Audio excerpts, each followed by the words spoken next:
നമസ്കാരം, മലയാളി വാർത്തയിലേക്ക് സ്വാഗതം. 10 അധിനിവേശ ഇസ്രായേൽ സൈനികരെ തങ്ങളുടെ പോരാളികൾ ഏറ്റുമുട്ടലിൽ വധിച്ചതായി ഹമാസ് സായുധ വിഭാഗമായ ഗസാം ബ്രിഗേഡ് അറിയിച്ചു. തെക്കൻ ഗാസയിലെ ഗാൻ യൂനീസിനടുത്ത അബസൻ അൽ കബീറയിലാണ് ഏറ്റുമുട്ടൽ നടന്നത്. നേരിട്ടുള്ള പോരാട്ടത്തിലാണ് സൈനികരെ വധിച്ചതെന്നാണ് ഗസാം ബ്രിഗേഡ് അറിയിച്ചിരിക്കുന്നത്. അതേസമയം ഹമാസ് ബന്ദികളാക്കിയ 2 പേരെ വിജയകരമായി രക്ഷപ്പെടുത്തി ഇസ്രായേൽ. തെക്കൻ ഗാസയിലെ നഗരമായ റാഫയിൽ നിന്നുമാണ് ബന്ദികളെ രക്ഷപ്പെടുത്തിയത്. ബന്ദികളെ മോചിപ്പിച്ചത് Israeli defence force, Shin Bet police എന്നിവർ സംയുക്തമായി നടത്തിയ ഓപ്പറേഷനിലൂടെയാണ്.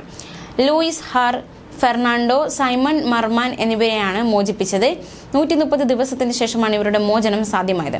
രക്ഷാപ്രവർത്തനത്തിന്റെ ദൃശ്യങ്ങൾ IDF പുറത്തുവിട്ടു.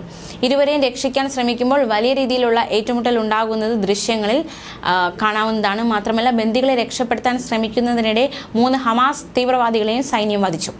2 നില കെട്ടിടത്തിലാണ് ഇവരെ ബന്ദികളാക്കി വെച്ചത്. കയറുവഴി ഇവരെ പുറത്തെത്തിക്കപ്പെട്ട ഈ ബന്ദികൾ സുരക്ഷിതരാണെന്ന് IDF അറിയിച്ചു. 134ഓളം പേർ ഇനിയും ഹമാസിന്റെ തടവിലുണ്ടെന്നാണ് നിഗമനം. ഇവരെ മോചിപ്പിക്കാനുള്ള എല്ലാ ശ്രമങ്ങളും പുരോഗമിക്കുന്നുണ്ടെന്ന് പ്രതിരോധ മന്ത്രി യോവ് ഗാലന്റ് പറഞ്ഞു. നിലവിൽ ഇവരെ താൽക്കാലിക ഹെലിപ്പാഡ് വഴി ഇസ്രായേലിൽ എത്തിക്കുമെന്നും അധികൃതർ അറിയിച്ചു. അതേസമയം റാഫ ആക്രമണത്തിൽ നിന്ന് ഇസ്രായേൽ ഒരടി പോലും പിന്നോട്ടില്ല എന്ന് തന്നെ മനസ്സിലാക്കാൻ സാധിക്കുന്ന സംഭവ വികാസങ്ങളാണ് അരങ്ങേറുന്നത്. ഇസ്രായേൽ വ്യോമാക്രമണത്തിൽ 3 ബന്ദികൾ കൂടി കൊല്ലപ്പെട്ടതായി ഹമാസ് വ്യക്തമാക്കി.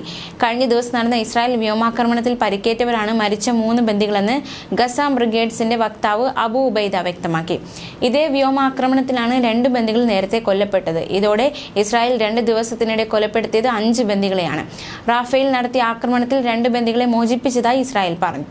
അതേസമയം ഗാൻ യൂനൂസിലടക്കം ശക്തമായ ചെറുത്തുനിൽപ്പ് തുടരുന്നുണ്ട്.